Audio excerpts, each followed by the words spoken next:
Hello दोस्तों, कैसे हैं आप सब। एक बार फिर से आप सबका स्वागत करता हूं आपके अपने चैनल टूरोपीडिया हिंदी पर। आज हम आपको एक ऐसी देश की यात्रा पर लेकर जा रहे हैं जहां पर रात न के बराबर होती है। एक ऐसा देश जहां मिलती है दुनिया की सबसे ज्यादा वैरायटी की मछलियां। इस देश का हवा और पानी दुनिया में सबसे शुद्ध माना जाता है और ये देश है दुनिया का सबसे बड़ा आइलैंड। एक ऐसा देश जहां आपको एक भी पेड़ देखने को नहीं मिलेंगे क्योंकि देश की 80% हिस्से में बर्फ ही बर्फ है। इस देश को कभी दुनिया का सबसे शक्तिशाली देश अमेरिका ने खरीदने की कोशिश की थी। दुनिया का सबसे बड़ा नेशनल पार्क है यहाँ। दोस्तों, आज सैर करने वाले हैं आप यूरोप के एक बहुत ही खूबसूरत देश ग्रीनलैंड की। तो अपना सीट बेल्ट बांध लीजिए अच्छे से और निकलते हैं ग्रीनलैंड की एक शानदार सफर पर। सबसे पहले आपको बता दूं कि ग्रीनलैंड दुनिया का सबसे बड़ा आइलैंड है। क्या आपको पता है कि इस देश के नाम का मतलब क्या होता है? ग्रीनलैंड का मतलब होता है लैंड ऑफ पीपल, लेकिन यहाँ की कुल आबादी है मात्र 57,000 के आसपास। देश की कुल आबादी में से 87% लोग शहर में रहते हैं, तो वहीं सिर्फ 13% लोग ही गांव में बसे हुए हैं। आपको लग रहा होगा कि ग्रीनलैंड नाम है तो यहाँ पर बहुत हरियाली देखने को मिलेगी, लेकिन ऐसा कुछ भी नहीं है। ग्रीनलैंड में आप जिधर भी नजर डालोगे उधर ही आपको सिर्फ और सिर्फ बर्फ दिखाई देगी। ग्रीनलैंड की राजधानी है नूक, जहां देश की आबादी के कुल 1/3 लोग रहते हैं। मतलब 56,000 की आबादी वाले देश में 17,000 से ज्यादा लोग इस शहर में रहते हैं। बाकी के शहरों में गिने चुने लोग ही नजर आते हैं। यहाँ पर Greenland university, art museum, sports stadium, cultural centre और इंटरनेशनल एयरपोर्ट मौजूद है। ग्रीनलैंड में लोगों की संख्या बेशक कम है, लेकिन इस देश के लोग बहुत ही क्रिएटिव माने जाते हैं। लोगों की क्रिएटिविटी वाकई में देखने लायक होती है। यहाँ के हर घर की दीवार पर एक से बढ़कर एक पेंटिंग दिखती है। लोग यहाँ बर्फ को काट काट कर अलग अलग शेप में चीज बनाते हैं। ये देश वैसे तो स्थिति के हिसाब से नॉर्थ अमेरिका में आता है, लेकिन यहाँ नियम कानून से लेकर लोगों का रहन सहन का तरीका यूरोपियन है।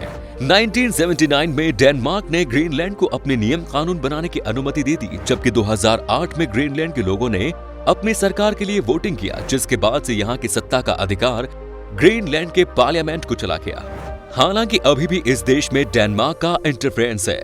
आपको जानकर हैरानी होगी कि सेकेंड वर्ल्ड वॉर के तुरंत बाद अमेरिका ने इस आइलैंड को डेनमार्क से खरीदना चाहा था, लेकिन बाद में अमेरिका को लगा कि सौदा कहीं नुकसान का ना हो जाए और इसीलिए उसने हाथ खींच लिए। ग्रीनलैंड में किसी के लिए भी सरवाइव करना आसान काम नहीं। इसका कारण यह है कि बर्फीले होने की वजह से यहाँ पर कुछ भी करने को नहीं है। ऐसे में जानते हैं ये लोग कैसे अपने जीवन जीते हैं। दरअसल फिशिंग देश का मुख्य कारोबार है। ये लोग बड़े लेवल पर मछली पकड़ते हैं और उसके बाद बेचते हैं। अपने लिए भी खाने के तौर पर रखते हैं और दूसरे देशों में भी थोड़ा बहुत निर्यात करते हैं। आपको ये जानकर हैरानी होगी कि इस देश में कुल 225 तरह की मछलियां पाई जाती हैं। जी हाँ, 225, जो कि दुनिया में सबसे ज्यादा अलग किस्म की मछली पाए जाने वाले देशों की सूची में शामिल है। कई मछलियां तो ऐसी भी होती हैं जो कि बर्फ में भी तैरती हैं। बाकी इस देश के लोगों का खर्चा डेनमार्क की सरकार उठाती है। क्या आप जानते हैं कि ग्रीनलैंड दुनिया का एकमात्र ऐसा देश है जहां की पूरी आबादी नॉन वेजिटेरियन है? जी हाँ, यहाँ बर्फ की वजह से कोई खेत तो है नहीं कि लोग अनाज पैदा करेंगे, इसीलिए सभी लोग मांस और मछली पर ही पूरी तरह से निर्भर हैं। और साथ ही साथ यहाँ के लोग जमकर वाइन पीते हैं। वाइन पीना लोगों की शौक भी है और मजबूरी भी। हद से ज्यादा ठंड होने के कारण लोगों को अपने शरीर को गर्म रखने के लिए वाइन पीना पड़ता है। क्या आप यकीन कर सकते हैं कि ग्रीनलैंड देश का औसतन तापमान -6 डिग्री सेल्सियस है। आप इसी से अंदाजा लगा सकते हैं कि जब यहाँ गर्मी का मौसम होता है उस समय भी तापमान ज्यादा से ज्यादा 4 डिग्री तक जाता है।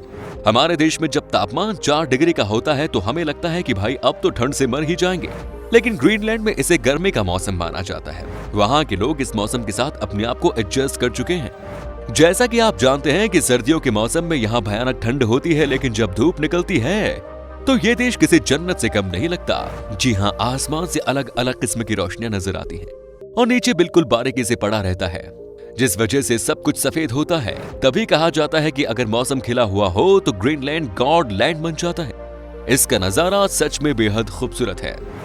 दोस्तों, ग्रीनलैंड दुनिया का वो देश है जहां सूरज 2 महीने तक डूबता ही नहीं। जी हाँ, अगर आप रात के 12 बजे भी देखेंगे तो आपको वैसे ही चमचमाती हुई धूप दिखाई देगी। 21 जून को, जो कि दुनिया का सबसे लंबा दिन माना जाता है, इस दिन यहाँ नेशनल हॉलिडे होती है। यहाँ बाहरी देश से जो लोग आते हैं उनको बड़ी दिक्कत होती है दिन रात को समझने में। यहाँ पर सूरज नहीं डूबता है 25 मई से लेकर 25 जुलाई तक। ग्रीनलैंड दुनिया का एकमात्र देश है जहां कोई रेल नेटवर्क नहीं है। इस देश में ट्रेन नाम की चीज नहीं है और होंगी भी तो कैसे जब 90% हिस्सों में बर्फ ही बर्फ है। तो ऐसे में रेल ट्रैक लगाना तो बिल्कुल मुमकिन नहीं। यहाँ के लोग बोट से या फिर आइस स्केटिंग की मदद से एक जगह से दूसरी जगह जाते हैं। यहाँ पर लोग भी कम हैं और जो भी है वो आसपास ही रहते हैं। ऐसे में रेलवे ट्रैक का कुछ खास जरूरत भी नहीं है। साथ ही ग्रीनलैंड दुनिया का सबसे कम पेट्रोल की खपत करने वाला देश है। इस देश में सिर्फ 30,000 कार है, वो भी मुश्किल से ही कभी कभी चलती है। तभी तो ये देश दुनिया का सबसे कम प्रदूषण वाला देश है। इसीलिए यहाँ की हवा बहुत ही अच्छी मानी जाती है क्योंकि यहाँ पर प्रदूषण नहीं है। दोस्तों, रिसर्च में एक चौंकाने वाली बात का पता चला है कि इस देश में जो आइस शीट है वो 4 लाख साल से 8 लाख साल पुरानी है। ग्रीनलैंड के बर्फ के ग्लेशियर में धीरे धीरे कमजोरी आ रही है और ये दुनिया के लिए चिंता का विषय है। अगर ग्रीनलैंड की सारी बर्फ पिघल जाए तो दुनिया में भारी मात्रा में तबाही मचेगी और समुद्र के स्तर में 7 मीटर की बढ़ोतरी हो जाएगी, जो कि पूरी दुनिया के लिए खतरनाक साबित होगा। अगर बर्फ पिघलने लगे तो समंदर का स्तर बढ़ेगा और ऐसे में भयानक बाढ़ आने की नौबत आ सकती है। यही वजह है कि आज पूरी दुनिया ग्लोबल वार्मिंग से परेशान है। ग्रीनलैंड के नेशनल सिंबल यानी कोट ऑफ आर्म्स में आपको एक पोलर बियर नजर आ रहा होगा। जानते हैं क्यों? क्योंकि ये इस देश की पहचान है। यहाँ पर पोलर बियर बहुत ही देखने को मिलते हैं और ये बड़ा खतरनाक भी है। लेकिन ये पोलर बियर जल्दी इंसानों पर हमला नहीं करते और ना ही ये इंसानी बस्ती में आते हैं। साथ ही दोस्तों, पोलर बियर यहाँ की नेशनल एनिमल भी है। ग्रीनलैंड की जनता कभी भी इस जानवर को अपना शिकार नहीं बनाती। वो अलग बात है कि इस जानवर का शिकार करना सबके बस की बात है भी नहीं। पोलर बियर दुनिया में सबसे ज्यादा इसी देश में पाए जाते हैं। वैसे भी ये जानवर वहीं रहते हैं जहां भयानक ठंड पड़ती है। अच्छी बात ये भी है कि ये पोलर बियर भी यहाँ के लोगों पर न के बराबर ही हमला करते हैं। ग्रीनलैंड में 400 अलग अलग किस्म के फूल भी पाए जाते हैं जो कि बहुत ही खूबसूरत होते हैं। इसके अलावा अगर बात की जाए जंगली जानवरों की तो हिरन, सफेद खरगोश, आर्कटिक लोमड़ी और एरमिन जैसे जानवर भी यहाँ पाए जाते हैं और साथ ही अटलांटिक पफिन, किट्टीवैक जैसे ठंडे प्रदेश के पक्षी पाए जाते हैं। लोग इनका शिकार करते हैं और पकाकर बड़े ही शौक से खाते हैं। ग्रीनलैंड के लोग बड़े ही रोमांटिक किस्म के होते हैं। जब धूप निकलती है तो सभी लोग अपने घरों के गार्डन में ही रोमांस करना शुरू कर देते हैं। यहाँ का एक फेस्टिवल भी है जिसे रोमांस डे के नाम से जाना जाता है, जो कि 8 जुलाई को मनाया जाता है। इस दिन सभी पति पत्नी एक दूसरे को ढेर सारा प्यार देते हैं और जिंदगी भर साथ निभाने का वादा भी करते हैं। ग्रीनलैंड में दुनिया का सबसे बड़ा द्वीप भी है। अगर आप यहाँ के द्वीपों की यात्रा करेंगे तो एक द्वीप को पूरा घूमने में आपको 4 दिनों का समय लग जाएगा। इस देश में सबसे परेशानी ये है कि यहाँ कोई ढंग का रास्ता ही नहीं है। ऐसे में आपको बोट के भरोसे ही सफर करना पड़ेगा। ग्रीनलैंड दुनिया की सबसे खूबसूरत जगहों में से एक है। वैसे तो आप यहाँ किसी भी मौसम में आ या जा सकते हैं, पर अगस्त के महीने में यहाँ आपको जन्नत जैसा महसूस होगा। बर्फ की चादर ओढ़े ग्रीनलैंड इन दिनों धूप में सुनहरा नजर आता है। ऊपर नीला आसमान और जमीन पर सफेद बर्फ ही बर्फ। ये नजारा देखने में बहुत ही ज्यादा शानदार लगता है। ग्रीनलैंड में ग्रीनलैंड नेशनल पार्क, बर्फ की घाटी, सिसिमीट का ऐतिहासिक केंद्र, सेंटा क्लॉज हाउस आदि कई ऐसी जगह है जहां आप घूम सकते हैं। और सबसे मजेदार चीज ये है कि आप यहाँ के बर्फ में खूब आइस स्केटिंग भी कर सकते हैं। और ये दुनिया का एकमात्र देश है जहां आप बर्फों के बीच में बोट राइडिंग का मजा भी ले सकते हैं।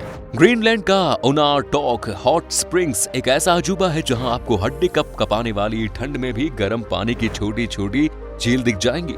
आप जब भी ग्रीनलैंड जाएं तो जरूर इस झील में नहाने का मजा लीजिए। इस लेक का पानी इतना गर्म होता है कि आप घंटों इसमें बैठकर नहा सकते हैं। तो चलिए अब हम आपको बताते हैं कि क्या है यहाँ का वीजा प्रोसेस। बता दें कि आपके पास अगर सारे डॉक्यूमेंट्स हैं तो आपको वीजा लगभग 30 दिन के अंदर मिल जाएगा।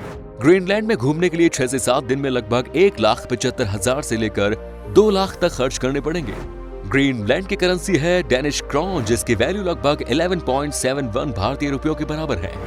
तो दोस्तों, ये था खूबसूरत बर्फीला देश ग्रीनलैंड। कैसा लगा हमें बताइए कमेंट्स में। क्या कभी आपने विजिट की है इस देश की, और अगर की है तो हमारे साथ भी अपना एक्सपीरियंस शेयर करें। ये वीडियो अगर आपको पसंद आई तो इसे लाइक कीजिए, शेयर कीजिए, कमेंट्स कीजिए और ऐसे ही इंटरेस्टिंग वीडियोस देखते रहने के लिए हमारे चैनल को सब्सक्राइब जरूर करें। धन्यवाद।